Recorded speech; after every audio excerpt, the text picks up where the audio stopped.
স্বাধীন ভারতের ইতিহাসে এই প্রথম কোনো নারীর ফাঁসি হতে চলেছে, কারণ তিনি নিজের পরিবারেরই 7 জন সদস্যকে খুন করেন।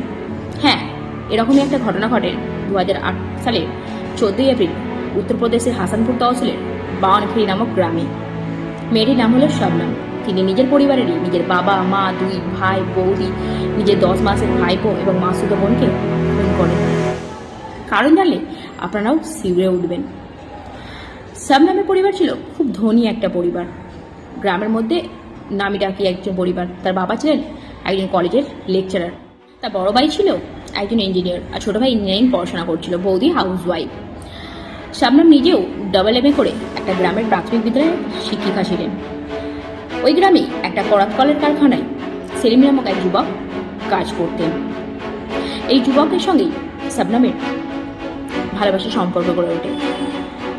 শবনম সেলিমকে বিয়ে করার জন্য বাড়িতে যখন জানায়, তখন শবনমের বাবা কোনো মতেই সম্পর্কটা মেনে নিতে পারেন, কারণ তাদের পরিবার একটা উচ্চশিক্ষিত পরিবার, নামডাকি পরিবার, আর সামান্য একটা করতকলের কর্মী যে কিনা 8ম শ্রেণী পাস, সেই ছেলের সঙ্গে বিয়ে স্বাভাবিকভাবে আর 5টা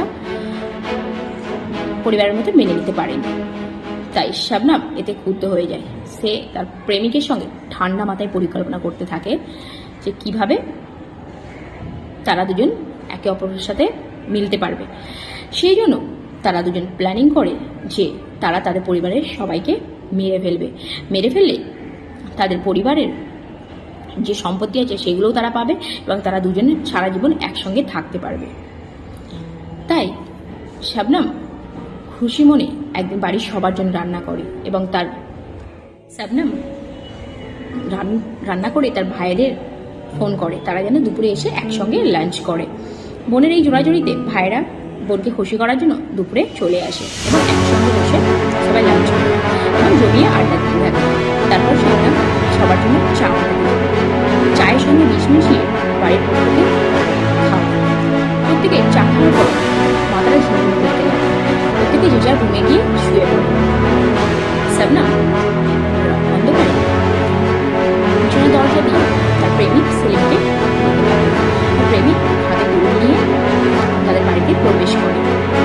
কারণ শবনম বিষ খাইয়ে নিশ্চিত হতে পারেনি যে তার পরিবারের সদস্যরা মারা গেছে, তাই সে প্রত্যেককে খুন করবে। আর শবনমের কথা সেলিমও তার পরিবারের প্রত্যেকটা সদস্যকে হত্যা করে এবং ছোট যে ভাইপোটা আছে 10 মাসের একটি বাচ্চা, তাকেও শবনমের কথা ছিল বাচ্চাটা বেঁচে থাকলে তাদের সম্পত্তির অধিকার হয়ে যাবে, তাই শবনম তাকেও মেরে ফেলবে। পরিবারের 7 জন মেম্বারকে তারা এবং সেলিম সেখানে রেখে সরে যায়। শবনম চিৎকার করতে লাগে। গ্রামের প্রতিবেশীরা শুনে শবনম বাড়ি এসে দেখে এই ঘটনা, সবাই ঘুরে যায়। শবনম কান্নায় লুকিয়ে পড়ে, আর প্রতিবেশীরা ভাবে সত্যি হয়তো টাকা হচ্ছে এবং পরিবারের শবনম প্রতিবেশীদের জানায় যে সে ছাদে ঘুমিয়েছিল, তাই সে বেঁচে গেছে। এই খবর পেয়ে পুলিশ তদন্ত করছে। প্রতিবেশীরা শবনমকে পুলিশও হাসাহারি হচ্ছে। তারা অবাক হয়ে যাচ্ছে পরিবারের 7 জন সদস্যকে কিভাবে কেউ হত্যা করতে পারে, ডাকাতরা 7 জনকে কিভাবে হত্যা করতে পারে, আর শবনমও আর বেঁচে গেল। কিন্তু প্রতিবেশীরা কোনো মতেই মাথাতেই আনতে পারেনি বা চিন্তাই করতে পারেনি যে শবনম এই ধরনের কাজ করতে পারে। তাই শবনমকে পুলিশ খবর পেয়ে তদন্তে আসলে শবনম তাদেরকে ডাকাতের গল্প বানিয়ে শোনায়। পুলিশরাও অবাক, একটা পরিবারের 7 জন মেম্বারকে মেরে ফেললো, অথচ একজন বেঁচে গেল কিভাবে। কিন্তু সেই মুহূর্তে তারা কিছুই বলতে পারছিল না, কারণ তাদের কাছে কোনো প্রমাণ ছিল না। সেই সময় উত্তরপ্রদেশের মুখ্যমন্ত্রী ছিল মায়াবতী দেবী। তিনি খবর পেয়ে শবনমের সঙ্গে দেখা করতে আসেন। শবনমকে দেখা করে 5 লক্ষ টাকা ক্ষতিপূরণ দেওয়ার আশ্বাস দেন।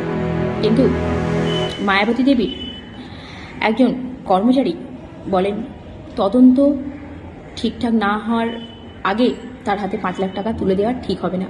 মায়াবতী দেবীও কিছুটা চিন্তা করে ভাবলেন নিশ্চয়ই এর মধ্যে কোনো রহস্য আছে। তাই এই তদন্তের ভার মায়াবতী দেবী তদন্তের ভার দিলেন তৎকালীন ইন্সপেক্টর আরপি গুপ্তার উপর। আরপি গুপ্তা তদন্ত করেন শবনমকে ডেকে পাঠান। বারবার শবনমের বয়ান শুনতে থাকেন, কিন্তু কোথাও না কোথাও তার খটকা লাগে। একটা পরিবারের 7জন সদস্যকে ডাকাত যখন মারতে পারে, আর একজন বেঁচে যায় কিভাবে? শবনম বলে সে ছাদে ঘুমাচ্ছিল গরমের কারণে, কিন্তু আরপি গুপ্তার এই কথা ঠিক মনে ধরল না। সে তদন্ত করতে লাগে, শবনমের কল লিস্ট চেক করতে লাগে। কল লিস্টে দেখা যায় একটা নাম্বারে 52 বার কল হয়েছে। সেটা কারো নাম্বার নেই, সেটা হলো সেলিমের নাম্বার, তার প্রেমিকের। তারা সেলিমকে অ্যারেস্ট করে, সেলিমকে জোর করায় সব সত্যটা বলে ফেলে। শবনমকেও সেদিনকে গ্রেপ্তার করা হয়, কিন্তু শবনম কোনো মতেই মানতে চায় না।